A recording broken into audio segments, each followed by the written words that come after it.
My last one here. Your last one? What? We're almost at the end of this episode? Almost No at way. the end. You guys been enjoying the ride? If you have, please give us a 5-star liking on Spotify. Yeah. I, 22 female, have been diagnosed with ADHD, autism, dyslexia, dyspraxia, low muscle issues, anxiety, and I'm slightly blind. I got diagnosed from the age of 2 to 7 with everything. Due to all of my diagnoses, I have been unable to drive anywhere.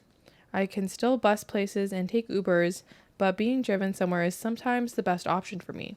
Multiple doctors told my parents I would be unable to drive due to being slightly blind and having anxiety. As I'm unable to hold a full-time job, I don't have heaps of money coming in, so Ubers are usually a last resort. Yesterday, I asked my dad if he could pick me up, as the bus I was supposed to take never came. When he went to pick me up, he made a few comments saying it would be a lot easier if I could drive, and how I should learn to drive anyways, despite the fact that the doctors don't want me to, and he hates having to pick me up all the time. I replied that it's just what happens when you have a disabled child, and it's something that you have to put up with. He took massive offense to that and told my mom, who thought I was being incredibly rude. He picks me up once or twice a week at most. Am I the asshole? Come on. Don't hesitate with this one. Yeah, no, I don't think so. Just seems like a little odd. Yeah, I don't know what to say. I mean, that hurts. No wonder you have anxiety when you have all these other fucking issues. Yeah. Like, what? It's not his fault. No, it's not his fault. He literally cannot drive. So yeah, your doctors don't recommend it. So, yeah, no, not the asshole. Dad's a fucking asshole. Yes, 100%. And yeah, I think what he said is true. Yeah, snap back. It's true. Like, yeah. Overall vote, not the asshole. Top comment. That's just tough, though. Yeah. It's just a hard situation. I know. Top comment.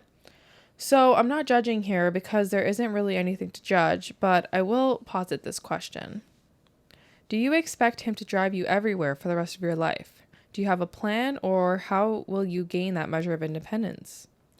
Someone else replied, not really directing this at you, just at the world at large, since I've been dealing with this in a different area of my life, and I think it bears repeating.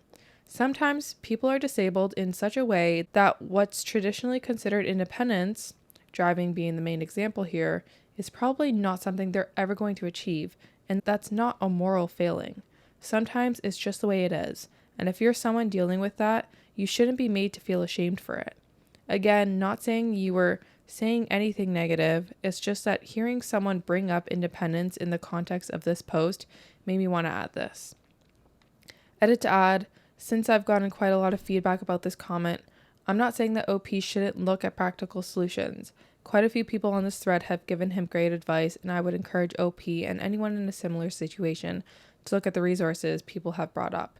The point of my comment was that some people are talking about this like the act of not being able to drive is a moral failing on OP's part, and it's not. It's a problem. She needs to be willing to explore solutions to the problem, and from her comments it sounds like she is. But the fact that her problem exists doesn't make her or anyone else who struggles with similar disabilities a bad person. Yeah, absolutely. It's not her fault. No, not at all. I agree with all of that. Yeah. So yeah, it's just tough. And yeah, unfortunately, like as a parent, you have to be prepared. Like we've discussed in the past, you have to be prepared that your child can come with any mental, physical, any kind of disabilities. And if you're having a child, like you have to consider that before having a child. Like you have to be there to provide for them. Exactly. And even though OP is 22, she's still living at home under your roof, under your care. Like she has these issues that she needs assistance with. It will fall on you. Absolutely. So you made the choice. She didn't ask to be brought into this world. Yeah, exactly. All right. Yeah, no one hurts. Yep. All right. Moving on. Yep. Let's wrap it up. I'm hungry. I'm hungry too. What are we getting for dinner tonight? Boba box. Boba box. great place if you live in downtown Toronto and Fort York area. I always get the black pepper beef box, bento box. Yeah, I'm excited. I'm starving. Yeah, we gotta get to this. My last story here. Let's go. Let's go.